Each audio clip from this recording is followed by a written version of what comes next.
ہماری جوڈیشری کی طرف کچھ لوگ اشارہ کرتے تھے, کچھ آرمڈ فورسز کی طرف اشارہ کرتے تھے, کچھ وابڈا کے امپلائیز کی طرف اشارہ کرتے تھے. اتنا چلے میں آپ کو بتاتا چلوں کہ ہم نے اس تمام چیزوں پہ ان دنوں میں ایکسرسائز کر چکے ہیں. It may give you some comfort. ہم ایکسرسائز کر چکے ہیں. پہلے تو میری عرض یہ ہے کہ we have to make an inform decision.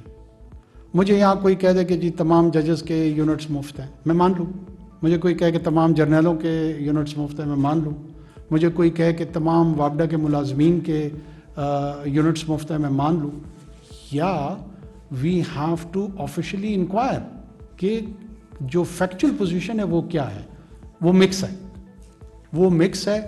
میں نے آفیشلی ملٹری سے پوچھا کہ جی آپ ہمیں بتائیں کہ آپ لوگوں کو کتنی فری یونٹ ملتی ہے.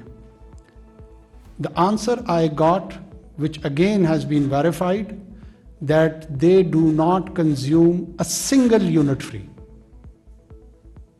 پاکستان فوج, نیوی, ایئر فورس, تینوں کے تینوں اپنے کیو ایم جی برانچ سے اور باقی اپنے ریلیونٹ برانچز سے they contribute and they pay bills against each and every unit which they consume, and they pay from their own budget.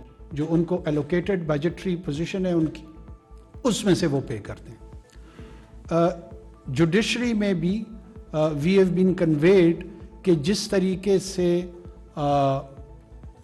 Social یا ڈیجیٹل میڈیا میں بات آ رہی ہے, فری کنزمپشن اس طرح نہیں ہے. اور صرف اور صرف وابڈا کے جو امپلائیز ہیں ان کا یقیناً ہے اور اس میں بھی ہم نے یہ ایکسرسائز کی ہے کہ جو 66% آف کنزمپشن ہے ان کی جو یونٹس کے, وہ لوگ ہیں جو 1 سے لے کے 16 گریڈ تک کے لوگ ہیں. اچھا, جو 1 سے 16 گریڈ تک کے لوگ ہیں ان کی جو انٹائٹلمنٹ ہے فری یونٹس کی وہ انتہائی کم ہے. کسی کو 200 یونٹ کی بریکٹ میں رکھا گیا ہے, کسی کو 250 یونٹ کی بریکٹ میں رکھا گیا ہے, کسی کو 300 یونٹ کی بریکٹ میں رکھا گیا ہے. جو 17 سے آنورڈز 22 تک ہیں ان کی سیلنگ بہت زیادہ ہے. ان میں سے ایسے بھی ہیں جن کے پاس انلمیٹڈ کنزمپشن کی انٹائٹلمنٹ ہے آف یونٹس, چاہے وہ 1000 کنزیوم کریں یا 6000 کریں. اب یہ ڈس انٹینسیوائز کرتا ہے ٹورڈز اے گڈ بیہیویئر. جب مجھے کوئی پرواہ ہی نہیں ہے, میں 2000 کروں, 4000 کروں یا 8000 کروں, میرے لیے تو کوئی کانسیکوینس نہیں ہے, میں نے تو کوئی ایک سنگل روپی بھی کنٹریبیوٹ نہیں کرنا.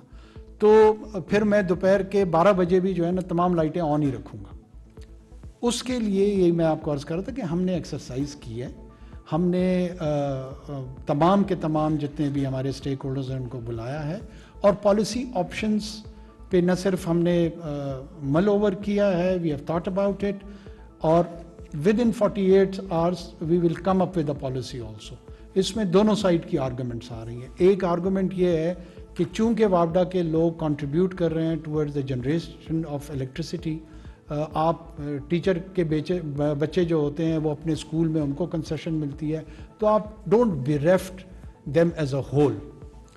ہمارا ویو یہ ہے کہ جو 1 سے 16 گریڈ کے ملازمین ہیں یہ وہی لوگوں میں سے ہیں جو آج احتجاج کر رہے ہیں, اور اگر ہم نے اسی سیکشن کو ہی ٹارگٹ کرنا ہے تو پھر اس سیکشن کو سیٹسفائی کرنے کی کوئی تک نہیں بنتی ہے. تو لہٰذا 1 سے 16 ایک تو ان کی سیلنگ کا بھی پتہ ہے, ہم نہیں سوچ رہے ہیں کہ ان کو چھیڑا جائے.